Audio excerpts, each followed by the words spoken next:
you have to have a little bit of that as an athlete. Like you won't be successful otherwise. Little cockiness never hurt. It's just a little bit. No, because man. When I was like, I remember my teacher telling me I wasn't gonna be shit. She was like, "You a big fish in a small pond. Wait till you get in a bigger pond." And I remember like some of the older people who was like, "You're not that good. You just big." Or da da da da da. So you have to hear all of that negativity and not like embrace it, and then still believe in yourself despite what other people are saying about you.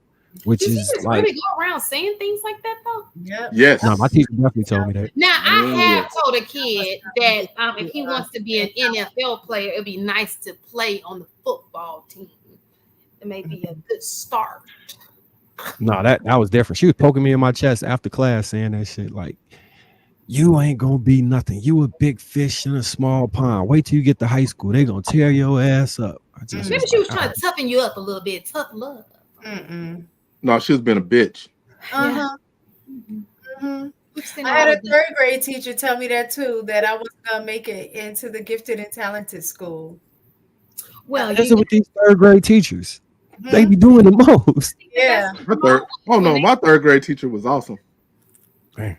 Mine told me to sit my ass down when I went to pencil sharpener. Her superintendent. Her name was Miss Whitfield. I'll never forget her. And when I was Miss Ingram, I came back, I saw her doing bus duty outside, and I walked up to her and be like, "Hi, Miss." She's like, "Oh, hey, sweetie, how you doing?" I was like, "Oh, I made it into that school you said that I made it." And she was like, "Oh, that's so wonderful." And then I got mad because I'm like, "Oh, you want a bigger response." Right, you don't even remember what you said to me, and I remember that. And she's like, "Oh, that's wonderful." You know, I'm like, "Bitch," you know. I remember I went to my little elementary reunion, driving the Benz with the bad one on my. You have an elementary reunion?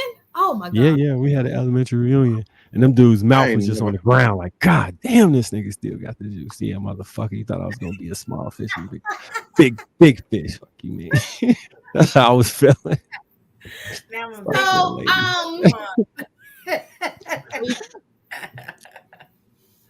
Are you guys done talking about yourselves and your accomplishments, you narcissistic people? We're actually talking about trauma. Are you done? Yeah. We was talking about trauma though. Oh gosh, that's hilarious. I've always thought if you abuse it, you shall lose it. Which means that if you abuse your talent and use it for bad, then it's a possibility that you will lose your talent. What do you mean use it for bad? When you abuse it, so I have this thing, and I tell my students this all the time. I don't know why I think this way. I don't know if I heard it from somewhere. But, you know, like the girl who thinks she's too cute for the guy, he's like, you know, she's like, "Ugh, he liked me." She's jumping. I'm like, girl, be happy somebody likes you. That's a compliment. If you abuse it, you may lose it. Meaning you don't know how long those looks are going to last. You know, you may not have that. You know, you never know what the future has for you. But you don't ever down somebody because you may lose. I call everything that you have as a talent. You know, you may lose your talent. I do think so. If you abuse it, you may lose it.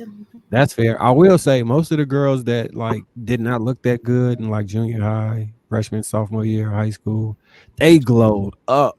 They glowed. Like I be joking with I'm like, you had the fat girl syndrome when you was real young, so your personality developed to be a good person, and then you became fine. She just had to grow into that chubbiness. Yeah, but that like I think get a little taller. Yeah, I and then you be fine. You like, damn, you a good person and you fine. Yeah, they be coming up. Booty was fat back in the day. Now it's fat. Hey. It was FAT back in the day. Now it's PHAT. Hey, honey. Y'all silly as hell tonight. You just didn't appreciate it because you was a little kid and you ain't know no better. But no, I knew. I just wasn't the move. We all know. So, but here's the thing with that shit: is that really true? Right? When we look at the if you abuse it, you lose it. Right? Well, I think that I don't think it obviously is some shit I pulled out. You know, I don't think that that's true. But I have seen, especially when it comes to looks, I don't know about money, But when it comes to looks, I've seen some people who were so cocky back in the day, and they just, that Asian did not do well with them. You understand what I'm saying? No, and then too, I'm sorry, let me finish. And then when it comes to money, I mean, look at the trickle that's going on with the money now. People are so cocky in today's stuff, they abuse their power, and all these things come to light. You know, just gotta humble yourself.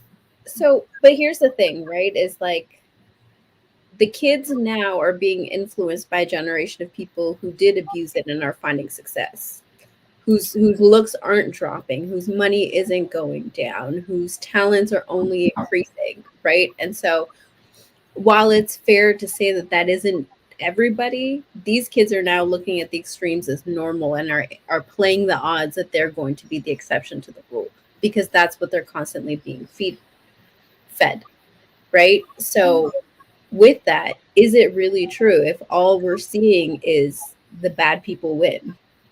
Right. Well, I think that we're seeing them win in real time. Like, so who knows what the future may hold? You know what I'm saying? And some people are just now cocky. We don't know how they had humble beginnings and now they got it. They acting a little foolish, you know, and so their abuse may just now be, you know, starting. But let's look at all these people, like the Weinstein, isn't his name? All those people who were once on a pedestal and they just start tumbling down. I'm just saying. What I'm saying, all I'm saying to you is, don't be burning no bridges on your way up, because that burnt bridge may be responsible for your bridge. So, but that's what I'm saying. For every Weinstein, there's a Bill Gates, right? But did Bill Gates do bad or something? I ain't hear it. Bill Gates does a lot of really bad things and has continuously done a lot of really bad things. But his time is coming. But we don't know that, right? Because there's also the Rothschilds, who generations of bad people who've done incredibly bad things, who continue to win. The Rockefellers, Koch brothers. I mean, shit. So this is the thing. This is the thing right here. Sometimes we don't have to always see what the punishment is. You understand what I'm saying? It can be a line of mental illness. It can be a line of so many things that we're not even able to see. We don't actually have to see what comes back on somebody. Nobody's life is perfect. Trust me, if he's up here in one area, something is lacking. It's always a trade-off. It really is. So maybe it's not something we see. Maybe we keep saying like, oh, because he's getting all this money. But people say more money, more problems. How many people have we known commit suicide when they have money? Like, you just never know what's taking place behind closed doors. And I'm not wishing ill on anybody. You know, I wish them all the best. I hope everything is working out for them. But I will hope also that they're not treating other people bad. You know what I'm saying? So, I don't know. But you just never know. I agree with you on you don't want to burn bridges and you should treat people the way you like to be treated. However, what prevents me always got to come in with a. However, what prevents me from believing in karma fully is American chattel slavery, and then the proceeds being still kept and isolated.